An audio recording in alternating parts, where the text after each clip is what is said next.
దేవునికి మహిమ కలుగును గాక. చదవబడినటువంటి వాగ్దానములు దేవుడు మన జీవితంలో అనుదినము నెరవేరుస్తూ సఫలపరుస్తూ మనల్ని కాచి కాపాడుతున్న విధానాన్ని బట్టి మొదటిగా దేవాది దేవునికి కృతజ్ఞతాస్థుతులు చెల్లించుకుంటూ నేటి దీవెనలతో మనందరినీ దీవించి ఆశీర్వదించి కాచి కాపాడును గాక. Amen amen. కూడి వచ్చినందరికీ మరొకసారి పేరు పేరున వందనాలండి. రండి, మరి వాక్యము వినే సమయానికి చేరుకున్నాము. ఈరోజు ఇమానుయేల్ పాస్టర్ గారు మనకి వాక్య సందేశాన్ని అందజేయడానికి సిద్ధపడి ఉన్నారు. సమయాన్ని పాస్టర్ గారికి ఇద్దాము. పాస్టర్ గారు వందనాలండి. 6:10 వరకు మీకు సమయం ఉంటుంది. వాక్య సందేశాన్ని అందజేయవలసిందిగా ఆహ్వానము. దేవుని నామానికి మహిమ కలుగును గాక. ప్రాతకాలపు వేళలో దేవుని సన్నిధిలో, దేవుని సముఖంలో దేవుని నామాన్ని స్తుతించటానికి, ఆరాధించటానికి, మహిమపరచటానికి చక్కటి అవకాశాన్ని కల్పించిన దేవాది దేవునికి ప్రభునామంలో కృతజ్ఞతాస్తుతులు చెల్లిస్తూ ఈ దినముకై ఏర్పాట్లు చేయబడిన లేఖన భాగంలో నుండి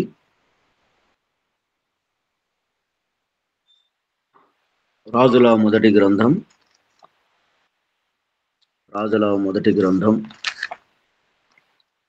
11వ అధ్యాయం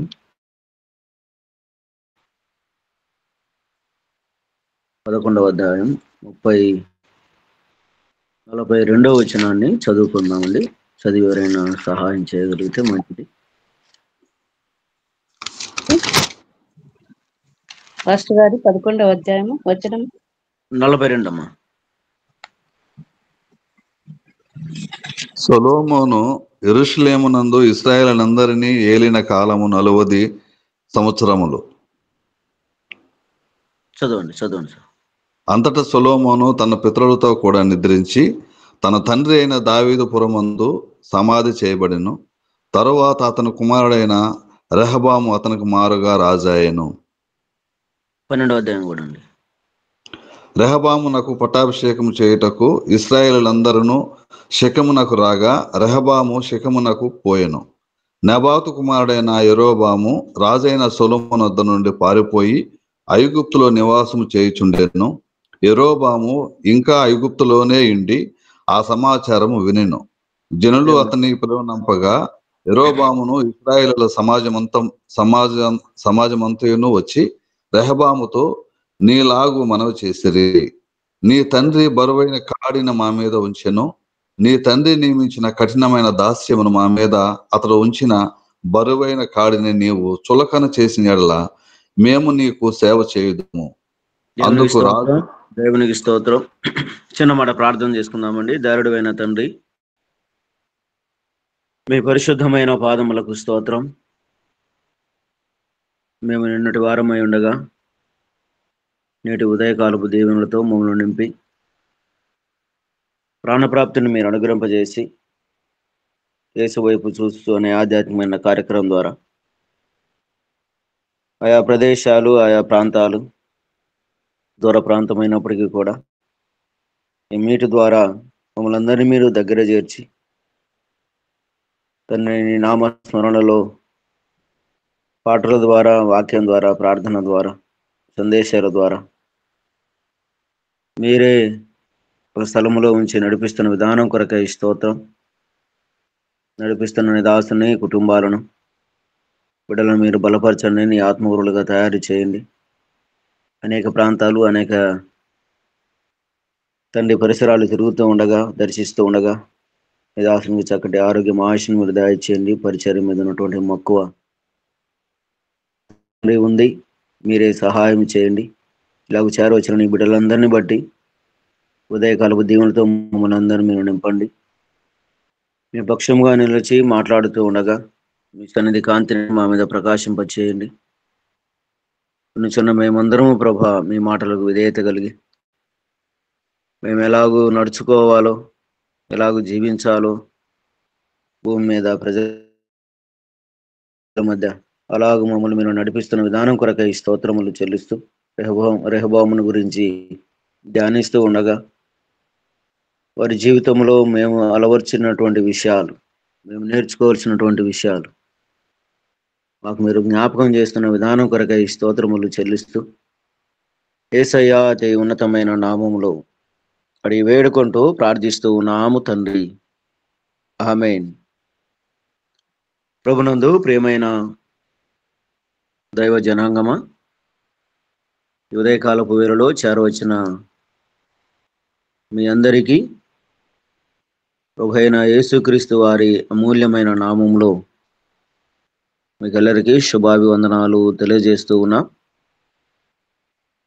ఈ దినముకై ఏర్పాటు చేయబడిన లేఖన భాగంలో నుండి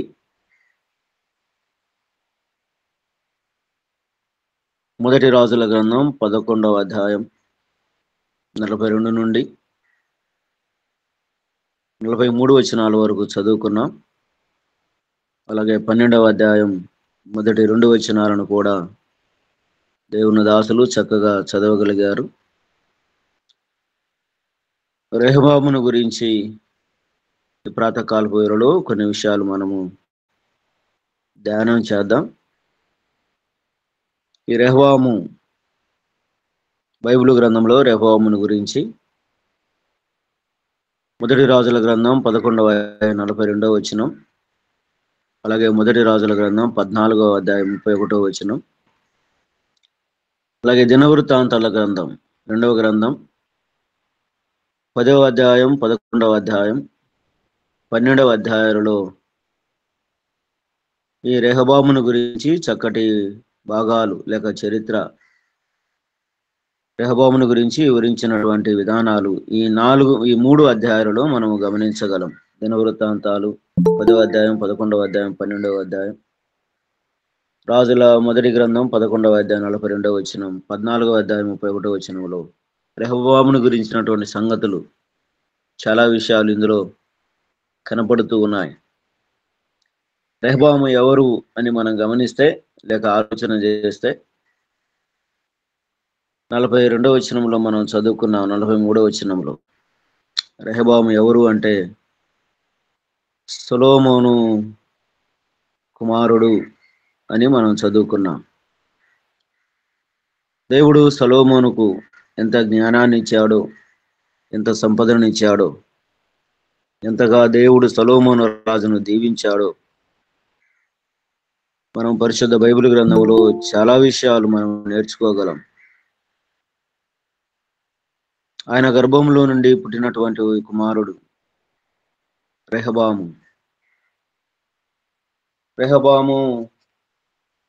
రెహబామును గురించి మనం ఆలోచన చేస్తూ ఉన్నప్పుడు యూదా రాజుగా లేక యూదా రాజుగా మొట్టమొదటి రాజుగా రెహబాము రాజుగా నియమించబడ్డాడు. అంతకుముందు సౌలు రాజు, దావీదు మహారాజు, సొలొమోను రాజు ఇశ్రాయేలును 12 గోత్రముల వారిని చక్కగా ఒక్కొక్కరు 40 సంవత్సరాలు పరిపాలన చేశారు. తదుపరి తర్వాత రెహబాము కాలంలోనికి వచ్చేసరికల్లా లేక సొలొమోను రాజు కాలంలోనికి వచ్చేసరికల్లా రాజ్యం లేక అలాగూ నడిపించబడుతూ అలాగూ విచ్ఛిన్నమవుతున్న కాలంలో సొలొమోను తదనంతరం తర్వాత రెహబాము రాజయ్యాడు. యూదా రాజ్యం ఇశ్రాయేలు రాజ్యంగా విడిపించబడ్డారు లేక వారు విడిపోయారు. 12 గోత్రముల వారు 2 రాజ్యాలుగా చీలిపోయారు. యూదా బెన్యామీనుకు ఒక రాజుగా నియమించబడ్డాడు. మిగతా 10 గోత్రముల వారికి వారు పక్కకు కూడా వెళ్ళిపోయారు. వారి రాజ్యం వేరైంది, ప్రాంతం వేరైంది, ఆదరణలు వేరయ్యాయి. ఇలాగ బైబిల్ గ్రంథంలో మనం చూస్తూ ఉన్నాం. కుమారుడైన రెహబాము, తండ్రి సొలొమోను, తల్లి నయమ.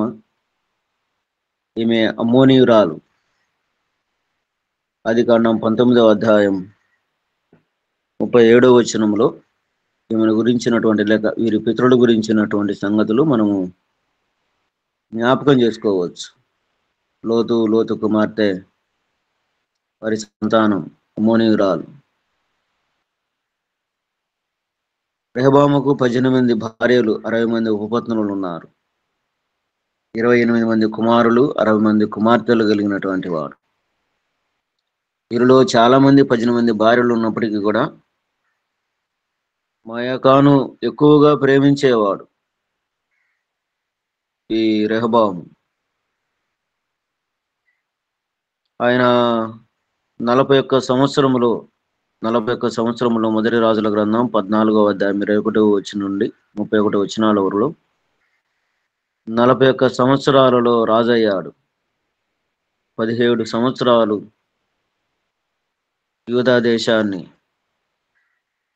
పరిపాలించగలిగాడు. రెహబామును గురించి చాలా విషయాలు చరిత్రలో మనము ధ్యానం చేయవచ్చు. రెహబాము ఏ పరిస్థితుల్లో రాజయ్యాడో, ఎలాగ పరిపాలన చేశాడో మనం గమనిస్తూ ఉన్నప్పుడు ఆయన ఎలాగూ మాట్లాడిన విధానం లేక పరిపాలన విధానం మన జీవితంలో కూడా వాటిని మనము జ్ఞాపకం చేసుకోవచ్చు. 12వ అధ్యాయం రాజుల మొదటి గ్రంథం 12వ అధ్యాయంలో మనం ఆలోచన చేస్తూ ఉన్నప్పుడు ఆయన పరిపాలన చేస్తున్న దినాలు జ్ఞాపకం చేస్తూ 4వ వచనంలో లేక 3 నుండి మనం చదవగలిగితే అక్కడ ఒక చక్కటి మాట, అక్కడ ఉన్నటువంటి ప్రజలందరూ కొంతమంది చేరి వచ్చి, పెద్దలు అందరూ చేరి వచ్చి రెహబాముతో ఇలాగు మనవి చేస్తారు. 4వ వచనంలో, నీ తండ్రి బరువైన కాడిని మా మీద ఉంచెను, నీ తండ్రి నియమించిన కఠినమైన దాస్యమును మా మీద అతడు ఉంచి బరువైన కాడిని నీవు చులకన చేసినడలా మేము నీకు సేవ చేయుదుము.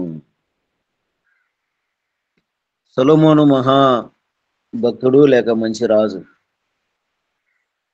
చివరి దినాలలో చాలా విధాలుగా దేవునికి దూరమైనట్లుగా, దేవతలకు దగ్గరైనట్లుగా మనం చూస్తాం.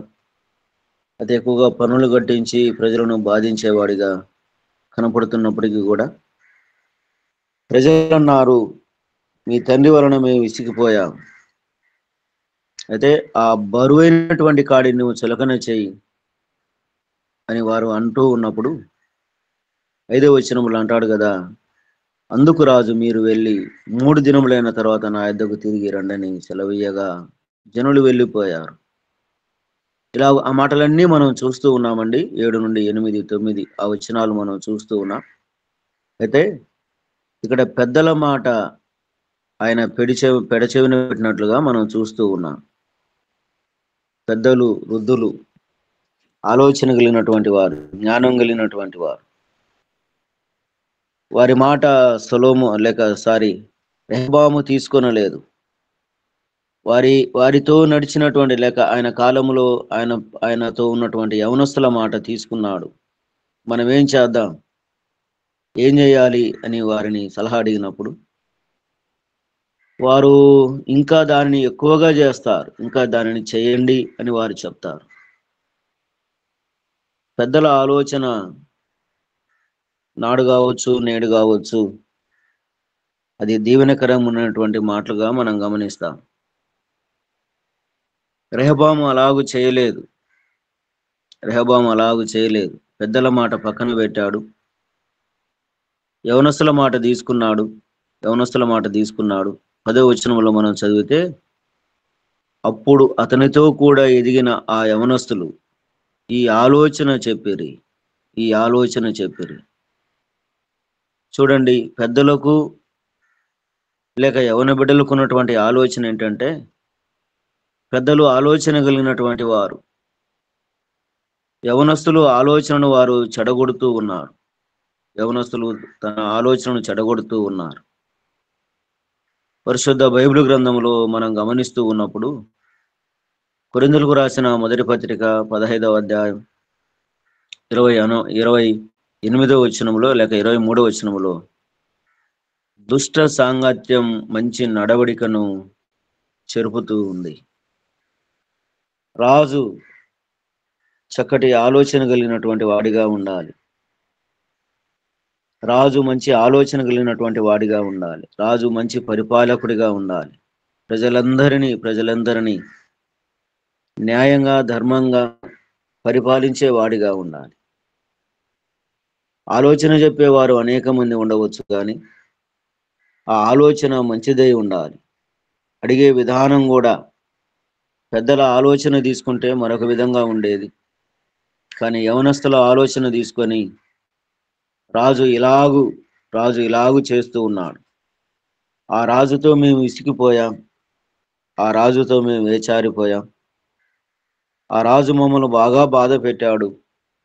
ఈ రాజైనా తన కుమారుడైన రెహబామైనా మంచి పరిపాలన చేస్తాడు అని అతను ఎన్నుకొని ఏర్పాట్లు చేసుకొని అలాగూ వారు సంతోషంగా ఉండాలని అనుకున్నారు, కానీ వారి ఆలోచన తారుమారైపోయింది. వారి ఆలోచన వేరే విధంగా కనపడుతూ ఉంది. రెహబాము ఆలోచన అంతకంటే బరువుగా ఉంచాడు, భారంగా ఉంచాడు. పన్ను ఇంకా భారంగా వసూలు చేయటం మొదలుపెట్టాడు. కారణం ఏమిటి అంటే ఆలోచన అడగటమే. యవనస్తుల ఆలోచన ఎలాగుంది అంటే ఇంకా ఇంకా ఎక్కువ చేయి అన్నట్లుగా వారు అతనికి తెలియజేశారు. దానిని బట్టి ఆయన ఎక్కువ చేశాడు. అందుకే పరిశుద్ధ బైబిల్ గ్రంథంలో దుష్ట సాంగత్యం ఏం చేస్తుందంటే మంచి నడవడికను చెరుపుతూ ఉంది. సామెతల గ్రంథం 13వ అధ్యాయం 20వ వచనంలో జ్ఞానులతో సహవాసము చేయవాడు జ్ఞాని అవుతాడు. దుష్టులతో సహవాసం చేస్తే దుష్టుని ఆలోచన, సాతనగాడి తలంపులు, సాతనగాడి చేష్టాలు, సాతనగాడి మాటలు, సాతనగాడి ఇలాగ వాడిలోనే జీవిస్తాడు, వాడిలోనే బ్రతుకుతాడు. కారణం ఏంటంటే వాడు దుష్టుడు, వాడు దుర్మార్గుడు. వారి ఆలోచన ప్రకారం జీవించేవారు కూడా దుష్టులే, దుర్మార్గులే. సాతాను ఆలోచన అంతా చెడగొట్టడం, పడగొట్టడం, నాశనం చేయటమే కదా. మానవుని జీవితాన్ని నాశనం చేసి, పతనం చేసి, పాపములో నడిపించి పాతాళానికి తీసుకుని వెళ్ళటం కదా వాడి ఆలోచన, సాతానుగాడి ఆలోచన. దేవుని ఆలోచన పాపం వెంటూ పరిగెడుతున్నటువంటి వాడి వెంట పరిగెట్టి పాపములో పడకుండా, శాపగ్రస్తుడు కాకుండా, నిత్య నరకాగ్ని గుండానికి దగ్గర కాకుండా మానవుని రక్షించడమే దేవుని ఆలోచన. అయితే జ్ఞానులతో సహవాసం చేయవాడు ఏమవుతాడు అంటే వాడు జ్ఞాని అవుతాడు. దుష్టులతో సహవాసం చేసేవాడు దుష్టుడవుతాడు, దుర్మార్గుడవుతాడు. జ్ఞానులతో సహవాసం చేయాలి. జ్ఞానులతో సహవాసం చేస్తే వారు జ్ఞానమైనటువంటి ఆలోచన వారు చేస్తారు. అలాగే తన ప్రజల మీద అధికమైనటువంటి భారాన్ని, బాధ్యతను మోపి వారు బాగా విసిగించబడతారు. అదే 12వ అధ్యాయం 18వ వచనంలో వారు కప్పం కట్టుకోవటానికి లేక కప్పాన్ని కట్టించమని పన్ను వసూలు చేయమని చెప్తే 17వ వచనం చదవండి. 12వ అధ్యాయం 17వ వచనంలో అయితే యూదా పట్టణంలోనున్న ఇశ్రాయేలు వారిని రెహబాము ఏలెను. తరువాత రాజైన రెహబాము వెట్టి పని వారి మీద అధికారి అయిన అదోరామును పంపగా ఇశ్రాయేలు వారందరూ రాళ్లతో అతన్ని కొట్టినందున అతడు మరణమాయను. కాబట్టి రాజైన రెహబాము యెరూషలేమునకు పారిపోవాలని తన రథము మీద త్వరగా ఎక్కెను. ఈ ప్రకారము ఇశ్రాయేలు వారు నేటి వరకు జరుగుచున్నట్లు దావీదు సంతతి వారి మీద తిరుగుబాటు చేసిరి. మరియు యెరోబాము ఇక్కడ మనం గమనిస్తూ ఉన్నటువంటి మాట ఏంటంటే వారు తండ్రి ద్వారా విసిగిపోయారు. తేలిక చేస్తాడు అనుకుంటే రెహబాము కూడా బాగా భారాన్ని మోపాడు. తాను నియమించినటువంటి అధికారిని వారు ఏం చేశారు, ప్రజలు ఏం చేశారు అంటే రాళ్లతో కొట్టి చంపివేశారు. విసిగిపోయారు. మాకు ఈ రాజు వద్దు, అధికారం వద్దు అన్నట్లుగా వారు విసిగిపోయారు. అయితే ఇక్కడ మనం గమనిస్తూ ఉన్నటువంటి మాట ఏంటంటే అదోరామును పంపగా ఇశ్రాయేలులందరూ రాళ్లతో అతని కొట్టి అతడు చంపివేశారు. మరణమాయను. ఈ సంగతి విన్నాడు. ఈ సంగతి విని రథమెక్కి ఎక్కడికి పారిపోయాడంటే యెరూషలేమునకు పారిపోయాడు. యెరూషలేమునకు పారిపోయాడు. గమనించండి, ప్రజలను పరిపాలించాలని ఆలోచన, ప్రజలకు మంచి చేయాలని రాజు ఆలోచన. కానీ ఈ రాజు రెహబాము అటు ఆలోచన చేయటం లేదు. చాలా విషయాలు మనము గమనిస్తూ ఉన్నప్పుడు రెహబాము జీవితం, రెహబాములో ఉన్నటువంటి విధానాలు చాలా వ్యతిరేకంగా కనపడుతూ ఉన్నాయి. ప్రజలను పరిపాలించే వాడిగా రాజుగా ఉన్నాడు, కానీ ప్రజలకు వ్యతిరేకంగా ఉన్నాడు. ప్రజలకు న్యాయం చేయాలని ఆలోచన చేసే విధానం లేదు, వారికి మేలు చేసే విధానం లేదు. ఏ పాటికి లేక ఏ కాడికి వారిని నష్టపరచాలి లేక వారిని పీడించాలి అన్నటువంటి ఆలోచన ఉంది.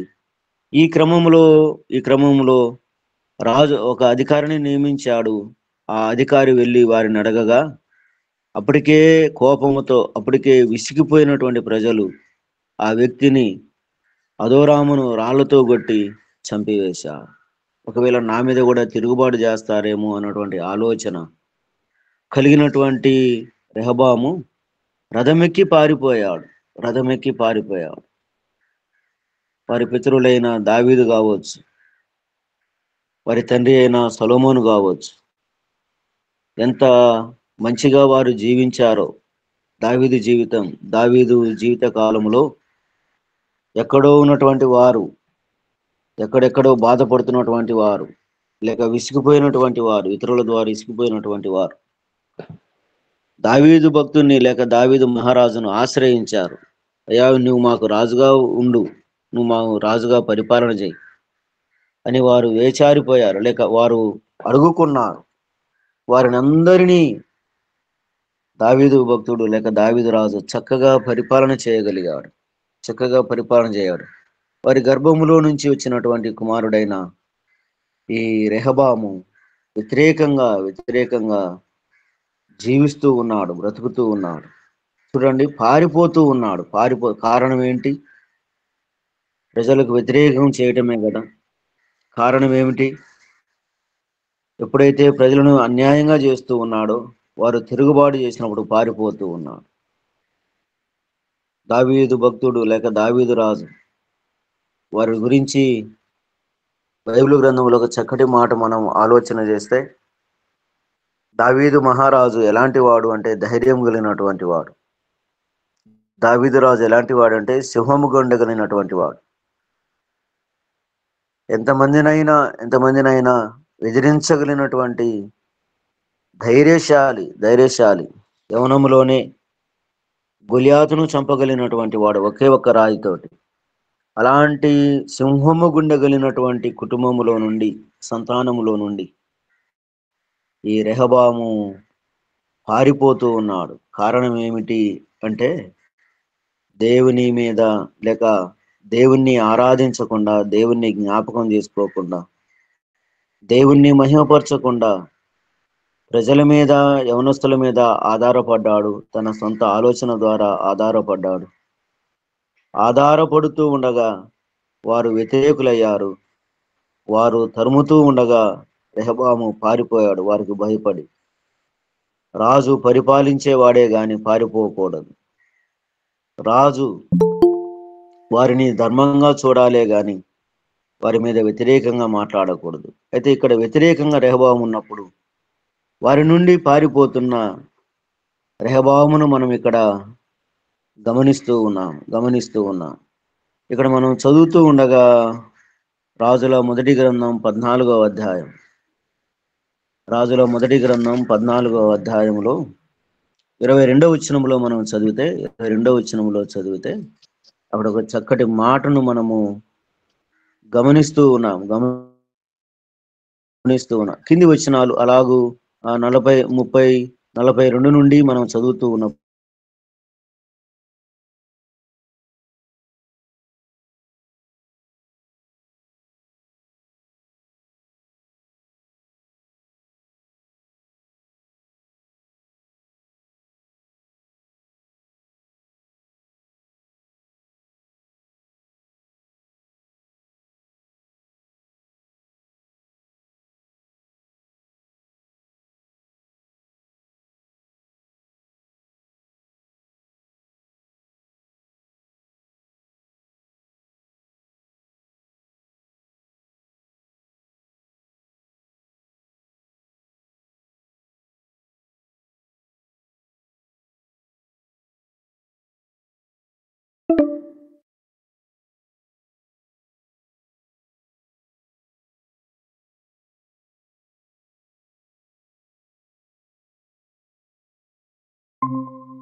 జరిగించారో, వారు ఏ విధంగా అయితే చేశారో, ఈ రెహబాము కూడా అంత కీడును తెచ్చుకున్నాడు. దేవుని సన్నిధి, దేవుని కృప, దేవుని మహదేశ్వరం ఎరిగినటువంటి వారు చక్కగా వారి జేజనాన్న ద్వారా, వారి నాన్న ద్వారా అంతో ఎంతో భక్తిని అలవర్చుకోవాలే గాని చూసినటువంటి వాడు అలాగూ చేయక యెహోవా దృష్టికి కీడు చేసి దేవుని అనుకూలత, దేవుని మహాకృప ద్వారా ఆయన రాజయ్యాడు గాని దేవుని దృష్టికి కీడు చేసేవాడిగా ఉన్నాడు. అలాగూ పాపము చేస్తూ ఆయనకు రోషము పుట్టించారు, కోపం తెప్పించారు. ఎలాగూ అని మనం గమనిస్తే 23వ వచనం అంటాడు కదా, ఎట్లనగా వారును ఎత్తైన ప్రతి పర్వతం మీదను పచ్చని ప్రతి వృక్షం కిందను బలిపీఠాలు కట్టడం ప్రారంభించారు కదండి. విగ్రహాలు నిలిపి దేవతా స్తంభములో ఉంచిరి. ఎంత భయంకరమైనటువంటి రెహబాము చేస్తూ ఉన్నాడు. చక్కగా ఆరాధించినటువంటి వారి పితరుల దేవుడైనటువంటి దేవుణ్ణి వదిలిపెట్టి బలిపీఠాలు కట్టాడు. దేవతా విగ్రహాలను నిలిపి దేవతా స్తంభములను ఉంచిరి. ఇక్కడ అలాగ మనం గమనిస్తే 24వ వచనంలో కూడా మనం చదివితే, ఇశ్రాయేలుల మీద నిలవకుండా యెహోవా వెళ్ళగొట్టిన జనులు చేయు హేయక్రియలను ప్రకారముగా వచ్చిరి. రాజే అలాగూ ఉన్నాడు, ప్రజలు ఇంకా భయంకరంగా తయారయ్యారు కదండి. ఆ దినాలలో, ఆ ప్రాంతాలలో అక్కడ మనం గమనిస్తూ ఉన్నప్పుడు 25వ వచనంలో రాజైన రెహబాము యొక్క 5వ సంవత్సరం మందు ఐగుప్తు రాజైన మీదికి వచ్చి యెహోవా మందిరపు ఖజానాలోని పదార్థములను, రాజనగరు యొక్క ఖజానాలోని పదార్థములను ఎత్తుకొని పోయెను. అతడు సమస్తమును ఎత్తుకొని పోయెను. చూడండి, ఎప్పుడైతే రాజు బలహీన పడిపోయాడో, ఎప్పుడైతే రాజు ధనం మీద దృష్టి ఉంచాడో, పరిపాలన చేయకుండా పాపం వెంట పరిగెత్తాడో, విగ్రహాల వెంట పరిగెత్తాడో, దేవునికి వ్యతిరేకంగా నడవటం ప్రారంభించాడు రెహబాము, ఆ చుట్టుపక్కల రాజ్యాలు ఒకటయ్యాయి. ఆ రాజు యెరూషలేము మీదకి వచ్చాడు. షీషాకు అనేటువంటి రాజు యెరూషలేము మీదకి వచ్చాడు. యెహోవా మందిరపు ఖజానాలోని పదార్థములను, రాజనగరం యొక్క ఖజానాలోని పదార్థములను ఎత్తుకొని పోయెను. ఆ కింది వచనంలో మనం చదివితే, సొలొమోను చేయించిన బంగారపు డాలను అతడు ఎత్తుకొని పోయెను. మరి విశేషమైనటువంటి దుఃఖకరమైనటువంటి మాట ఏంటంటే 27వ వచనంలో ఒక చక్కటి మాట మనం, రాజైన రెహబాము వీటికి మారుగా ఇత్తడి డాలను చేయించెను. బంగారము డాలను చేయిస్తే, బంగారపు వాటితో సొలొమోను చక్కగా అలంకరిస్తే లేక చేయిస్తే అవి వెళ్ళిపోయాయి, తీసుకొని పోయారు. బంగారం పోయింది, ఖజానా పోయింది, ధనం పోయింది, అంతా పోయినప్పుడు రెహబాము ఏం చేశాడు అంటే, ఇత్తడి వాటితో డాళ్లను చేయించాడు.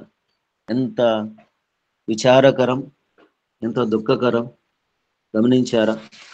అంతా వెళ్ళిపోవటానికి కారణం ఏంటంటే రెహబాము ఆలోచన, రెహబాము జీవితం చాలా భయంకరంగా జరుగుతుందని ఈ వాక్యములో మనం చూస్తూ ఉన్నాం కదండి.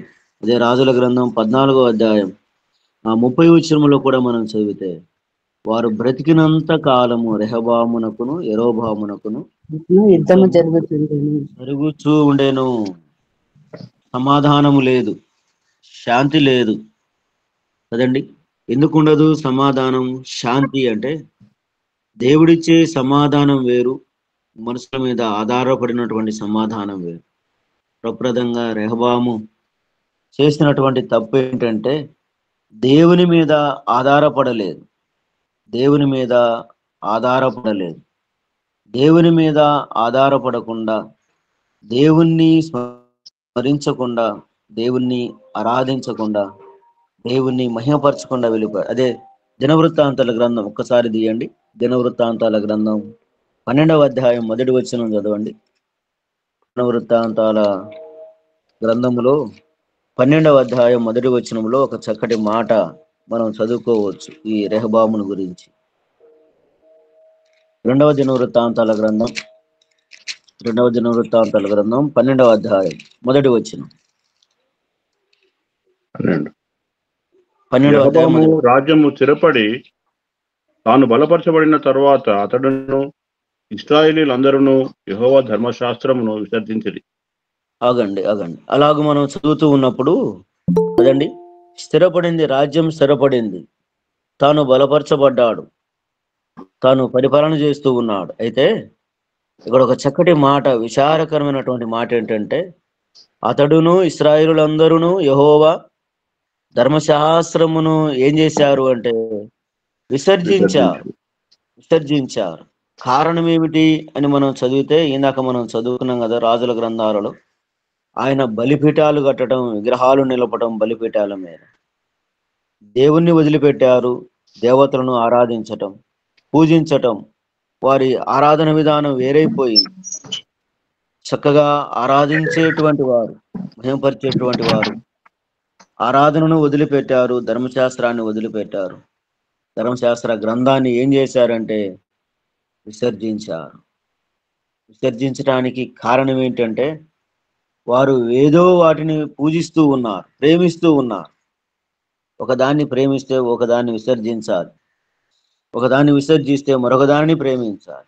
అలాగే దేవుణ్ణి ఆరాధించకుండా, దేవుణ్ణి మహిమపరచకుండా, దేవుణ్ణి ఘనపరచకుండా రెహబాము చేసిన విధానం ఏంటంటే యెహోవా ధర్మశాస్త్రాన్ని విసర్జించారు. అందులో ధర్మశాస్త్రములో ఆనందం ఉంది, సంతోషం ఉంది, సమాధానం ఉంది. దేవుని గ్రంథాన్ని చదువుతూ ఉన్నప్పుడు, దేవుని గ్రంథాన్ని ధ్యానిస్తూ ఉన్నప్పుడు, ఆ మాటల్లో ఉన్నటువంటి ఆ మాట పలుకుతూ ఉండగా, చదువుతూ ఉండగా, దేవాది దేవుడు మనమును ఆయన దీవించేవాడిగా, ఆశీర్వదించేవాడిగా మనకు కనపడుతూ ఉన్నాడు. మనం చదువుకున్నటువంటి లేఖన భాగంలో కూడా 16వ అధ్యాయంలో కూడా మనం చదివితే, ఇశ్రాయేలులందరితో మోషే మాట్లాడతాడు. యెహోవా సన్నిధికి రండి, యెహోవా సన్నిధిలో ఏమి ఉంది అంటే న్యాయం ఉంది, ధర్మం ఉంది, అక్కడ తీర్పు ఉంది. ఎవరైతే దేవుని సన్నిధిలో నిజంగా ఆరాధిస్తారో, మహిమపరుస్తారో, వారిని దేవుడు హెచ్చిస్తాడు, బ్రతకనిస్తాడు, ఆయుష్నిస్తాడు. వ్యతిరేకంగా లేచినటువంటి వారు ఏమైపోయారు అంటే వారు కురింగిపోయారు, కూలిపోయారు, భూమి మీద నెరవిడిచి వారిని మిరింగివేసినని మనం చదువుతాం. యెహోవా సన్నిధి అంత గొప్పది. కానీ యెహోవా సన్నిధిని, దేవుడు ఇచ్చినటువంటి రాజ్యాన్ని, దేవుడిచ్చినటువంటి ప్రజలను, మరి విశేషంగా దేవుడిచ్చినటువంటి ధర్మశాస్త్రాన్ని, ఆజ్ఞలను ఏం చేశాడు అంటే విసర్జించారు. ఇక మాకు వద్దు అన్నట్లుగా విసర్జించారు. ధర్మశాస్త్రాన్ని విసర్జించారు. పాపాన్ని, బలిపీఠాలను, విగ్రహాలను వారు ప్రేమించారు. అందుకే సొలొమోను తరువాత రెహబాము జీవితం ఎంత విచారంగా కనపడుతుందో బైబిల్ గ్రంథములో మనం చూస్తాం. ఉన్న ధనమంతా పోయింది, ఉన్న రాజ్యమంతా పోయింది, ఉన్న పేరంతా పోయింది, అన్నీ వెళ్ళిపోయాయి. మిగిలింది ఏమిటి అంటే యుద్ధాలే, సమాధానం లేదు, శాంతి లేదు కదండి. ఎప్పుడు చూసినా యుద్ధాలే. సొలొమోను రాజు కాలంలో ఒక్క యుద్ధం కూడా జరగలేదు. సమాధానంగా జీవించాడు, అందరికీ సమాధానంగా జీవించాడు, దేవునికి సమాధానంగా జీవించాడు. అలాగే ప్రజలను కూడా అలాగూ పరిపాలించాడు. కానీ తన కుమారుని కాలంలో సమాధానము లేదు, శాంతి లేదు. కారణం ఏంటంటే దేవుణ్ణి విసర్జించటమే, దేవుణ్ణి దూరం చేసుకోవటమే. కారణాన్ని బట్టి కదండి ఆయన అలాగూ తయారయ్యాడు. అందుకే ఉన్న ధనం పోయింది, ఉన్న పేరు పోయింది, ఉన్న ప్రఖ్యాతులు పోయాయి. మిగిలింది విచారం, దుఃఖం కదండి, సమాధానం లేదు, పారిపోయే స్థితి. దీనికంతటికీ కారణం ఏంటంటే దేవుణ్ణి విసర్జించడమే. దేవుడు రాజ్యాన్ని ఇచ్చాడు, ప్రజలను ఇచ్చాడు, పరిపాలించమని చెబితే ఇక ఉన్న అధికారాన్ని బట్టి, ఉన్న రాజ్యాన్ని బట్టి దేవుని స్తుతించక, దేవుని ఆరాధించక, దేవుని మహిమపరచక ఇష్టానుసారంగా బ్రతికాడు. 18 మంది భార్యలు, 60 మంది ఉపపత్నులు, అలాగూ 28 మంది పిల్లలు కదండి, 60 మంది కుమార్తెలు. ఎంత ఎంత పరిపాలన చేయమని దేవుడు చెబితే ఎంత విస్తారంగా పాపం చేశాడు, ఎంత విస్తారంగా పాపం. కారణం ఇవే కావచ్చు, కారణం ఏదైనా దేవునికి దూరం కావటం పాపం. ఆనాడు రెహబాము కావచ్చు, నేడున్నటువంటి ప్రజలు కావచ్చు, దేవునికి విరోధంగా పాపం చేస్తే జరగరాని నష్టం, జరగరాని కష్టాలు, ఆనాడు యుద్ధాలు కావచ్చు, ఈనాడు కష్టాలు కావచ్చు. ఈనాడు కొని తెచ్చుకోవటం అంటే ఇదేనేమో. దేవుణ్ణి ఆరాధించు, దేవుణ్ణి మహిమపరచని దేవుడు తెలియజేస్తూ ఉంటే దేవుణ్ణి వదిలిపెట్టి దేవతల వెంట పరిగెడటం, నిజ దేవుణ్ణి వదిలిపెట్టి దేవతలను పూజించటం, వాటి వెంట పరిగెడటం ఎంత విచారకరం. ఇలాగ మనం గమనిస్తూ ఉన్నప్పుడు అతడు 12వ అధ్యాయం 16వ వచనంలో, దినవృత్తాంతంలో 2వ గ్రంథం 12వ అధ్యాయం 16వ వచనంలో అతడు మరణమాయను, చనిపోయాడు. అతడు మారుగా మరొక కుమారుడు రాజయ్యాడు. ఇక్కడ మనం గమనిస్తూ ఉన్నటువంటి మాట ఆఖరిగా మనం ముగించుకొని వెళితే, మరి విశేషంగా దేవుడు తన బిడ్డల మీద ఎలాగో కృప చూపిస్తాడో ఒక మాట మీకు నేను జ్ఞాపకం చేస్తాను. మొదటి సమూయేలు గ్రంథం 7వ అధ్యాయం 12వ వచనంలో ఒక చక్కటి మాట మనం గమనిస్తూ ఉన్నాం. 1 సమూయేలు 7వ అధ్యాయం 7వ అధ్యాయం 7వ అధ్యాయం మొదటి వచనమా? 12వ వచనం. అప్పుడు సమూయేలు ఒక రాయి తీసి మిస్పాకును షేనుకును మధ్య దాన్ని నిలిపియున్న ఇంతవరకు యెహోవా మనకు సహాయం చేసినని చెప్పి దానికి ఎబెనెజరు అను పేరు పెట్టెను. దేవునికి స్తోత్రం. ఇప్పుడు ఒక చక్కటి మాట మనం గమనిస్తూ ఉన్నప్పుడు, దేవుడు మనకు సహాయము చేయవాడు,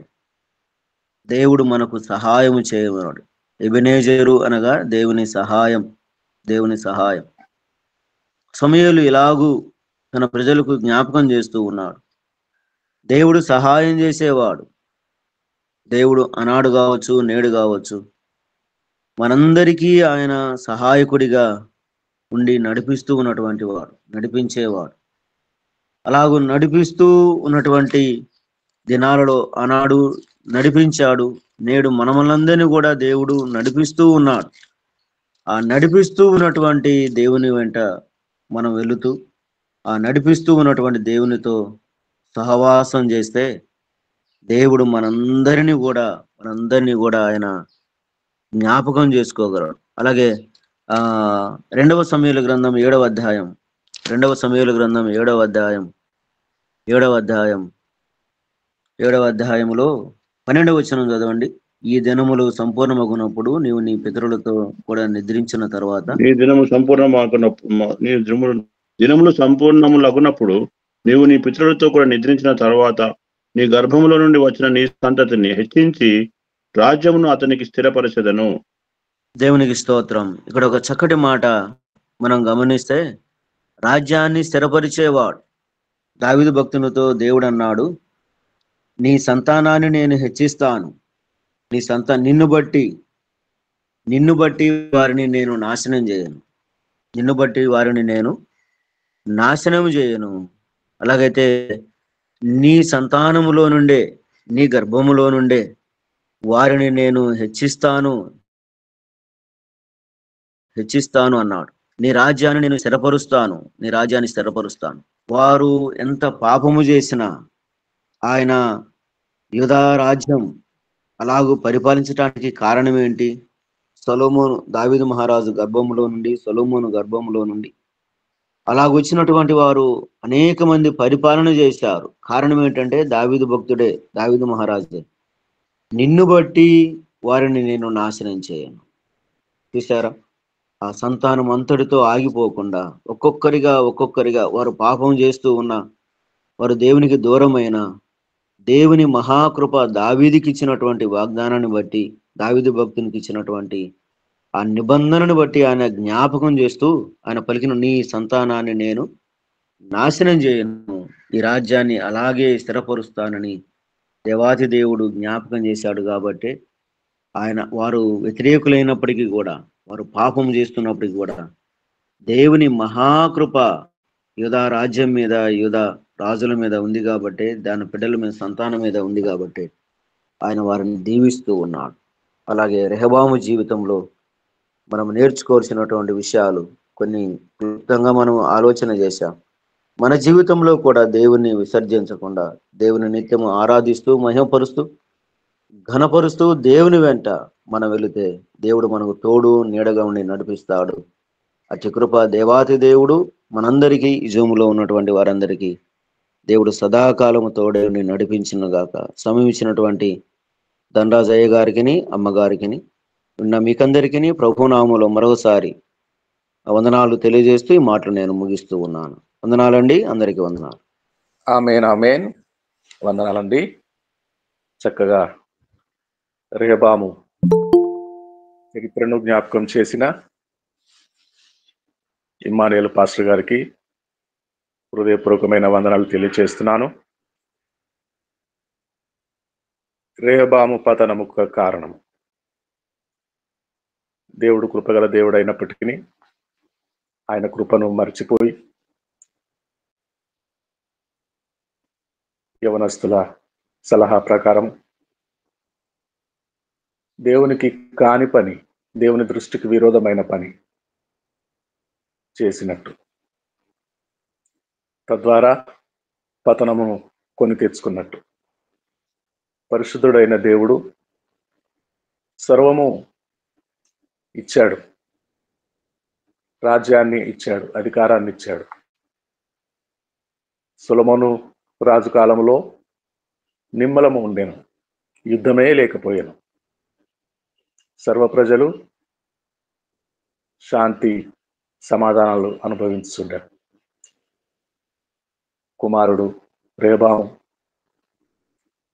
సొలొమోను తర్వాత రాజయ్యను, రాజ్యము విడిపోయెను. పెద్దలు, మర్యాదస్తులు ఈ విధముగా కోరారు, రాజా, మేము నీకే సేవ చేస్తాము, మాకు మీ తండ్రి కాలంలో ఉన్న భారము కొద్దిగా సులువు చేయండి, మేము మీకే సేవ చేస్తాము. అప్పుడు రాజు, నా తండ్రి చిటికెన వేలు భారము కంటే నా తండ్రి మోంపిన భారము కంటే అధికముగా నడుము వంటి భారం, ఆ భారం వలన కుంగిపోయారు జనులు. విరోధము కలిగింది. ఆ భారం వలన రెహబాము పతనానికి కారణమైంది. ఎప్పుడైతే దేవుని సన్నిధి దూరముగా చేసుకున్నాడో, విగ్రహాలు, దేవతలు, దేవతా స్తంభాలు, పనికి మాలినవన్నీ యూదా రాజ్యములో స్థాపన చేసుకున్నాడు.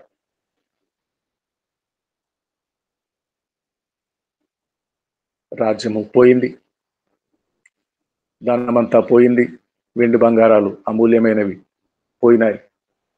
వాటి స్థానంలో ఇత్తడి, ఇనుము ఆయుధాలు వచ్చేసినాయి. శ్రేష్టమైన ధనమంతా పోయింది, శ్రేష్టమైన ఆశీర్వాదములు పోగొట్టుకున్నాడు. దుష్ట సాంగత్యము మచ్చిన వాడిని చెరిపివేసింది. దుష్టుల సాంగత్యము చేశాడు. యవన స్నేహితులు మాట విన్నాడు, ఆ మాట ప్రకారము జీవించాడు. బ్రతుకంతా పతనమైపోయింది. రెహబాము రెహబాము రెహబాము. గనులైన వారు, ఒకప్పటి ప్రఖ్యాతిగాంచిన వారు దావీదు, సొలొమోను చేసినట్టు చేయలేదు. పితరుడైన దావీదు, ఏ దావీదు వాగ్దానము పొందినో, నీ వంశములో, నీ తరతరములలో నీ సింహాసనము మీద కూర్చుండేవాడు ఒకడు తప్పకుండా ఉంటాడు, ప్రతి తరములో తప్పకుండా ఉంటాడు. ఇంతగా నా కుటుంబాన్ని హెచ్చించుటకు నేనే పాటు వాడను సాగిలపడ్డాడు. దుమ్ము ధూళి వంటి వాడను దేవుని సన్నిధిలో సాగిలపడ్డాడు దావీదు. అయితే రెహబాము కాలంలో పతనానికి కారణమైంది. దేవుని సన్నిధి పోగొట్టుకున్నాడు, కోల్పోయాడు, దుర్మరణం పాలయ్యాడు. రండి, దేవుని సన్నిధికి దూరముగా ఉంటే, దేవుని విడిచిపెడితే, విసర్జిస్తే మనం కూడా రెహబాములమైపోతాం. దేవుని సన్నిధిని హత్తుకొని, దేవుని సన్నిధిని సన్మానించి, భయపడి, ఆయన సన్నిధిని ప్రేమించి మనము మనుగడ పొందుకోవాల్సిన వారమై ఉన్నాం. చక్కగా వివరించిన అయ్యగారికి మరొకసారి వందనాలు తెలియజేస్తున్నాము. ప్రార్థన చేయండి. జాన్సన్ గారు ఒక మాట ప్రార్థన చేయండి. రెహబాము పతనము ఈరోజు ధ్యానాంశము. పరిశుద్ధుడైన యేసయ్యా, నీకే స్తుతులైనా, నీకే స్తోత్రం ప్రభువా, నీకు వందనాలయ్యా. నా తండ్రి, నా ప్రియ ప్రభువా, నా యేసువనైనా యా రెహబాము జీవితం ద్వారానైనా మా ఇక్కడైనా క్రైస్తవ జీవితాలు, ఆత్మీయ జీవితాలు ప్రభునైనా నువ్వు మా ముందుంచి వందన బట్టినైనా నీకే వందనాలు. ఇగోనైనా ప్రభువా అయ్యా, నువ్వు నియమించిన కానైనా మాదిరిని, విశ్వాసమును నేను ఆ మార్గంలో మాత్రమే మేము చూడటానికి, వెంబడించడానికి, నడవటానికి సహాయం దయచేయండి. ఇదిగో నా దుష్టుడు కల్పించిన ఏ మార్గం కూడా ప్రభా మేము చూడకుండా, వెంబడించకుండా అయ్యా మేము నిటారుగా ఉండి ప్రభా నేను నీ నీతి రాజ్యం వైపు మాత్రమే మేము చూచి నడవటానికి సహాయం దయచేయండి. దేవానికి స్తోత్రం. ఇదిగోనైనా ప్రభా నీ మార్గం చెప్పే వేరే ఏ ఆలోచన కూడా మేము పట్టించుకోకుండా ప్రభా మా కుటుంబాలు మేము పాడు చేసుకుంటూ, సంఘాలు మేము పాడు చేయకుండా, నీ నీతి రాజ్యాన్ని పాడు చేయకుండా అయ్యా నిత్యము స్థిరపరచడానికి, అభివృద్ధి పరచడానికి నన్ను మీట్లో ఉన్న ప్రతి ఒక్కరు, మీ అందరం కూడా ప్రభా ఒక మహిమకరమైన సాధనాలుగా మమ్మల్ని ఇంకా దీవించమని, వాడుకోమని అయ్యా అడుగుచున్నాను ప్రభు. నీకు వందనాలు. ఇగో నాయన వాక్యం వివరించిన ఈ సేవకులను దీవించండి అయ్యా. ఈ మీటిని నడిపిస్తున్న దాసులను దీవించండి దేవా. నీకే మహిమ, ఘనత, స్తుతులు, స్తోత్రం తెలుపుకుంటే గొప్ప ప్రార్థన అయ్యా నీ పాద సన్నిధి చేర్చుకోమని యేసు నామములో స్తుతించి అని అడిగి వేడుకుంటున్నాను తండ్రి. ఆమేన్. ప్రభును సహాయం వేడుకొనిన జాన్సన్ గారికి హృదయపూర్వకమైన కృతజ్ఞతలు తెలియజేస్తున్నాను. పరలోక ప్రార్థన ప్రభు నేర్పించిన ప్రార్థన చెప్పుకుందామండి. ప్రభు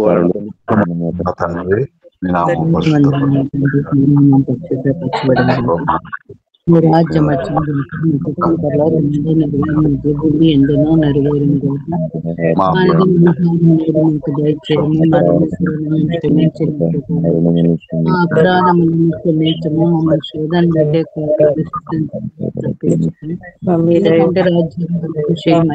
నిరంతరం మీరైనారు తండ్రి. ఆమేన్, ఆమేన్, ఆమేన్. వాక్య పరిచయం చేసిన దైవజనులు మన మధ్యలో ఉన్నారు. వారు ఆశీర్వాదం విడుదల చేస్తారు. మాన్యుల్ గారు ఆశీర్వాదం. తండ్రి, కుమార, పరిశుద్ధాత్మ త్రియక దేవుని దీవెన, ఆశీర్వాదం. యేసు వైపు చూసనే ఆధ్యాత్మిక కార్యక్రమం నడిపిస్తున్నటువంటి చేరవచ్చిన మాకందరికి ఇప్పుడు ఎల్లప్పుడు సదాకాలము తోడై ఉండి నడిపించును గాక. ఆమేన్, ఆమేన్.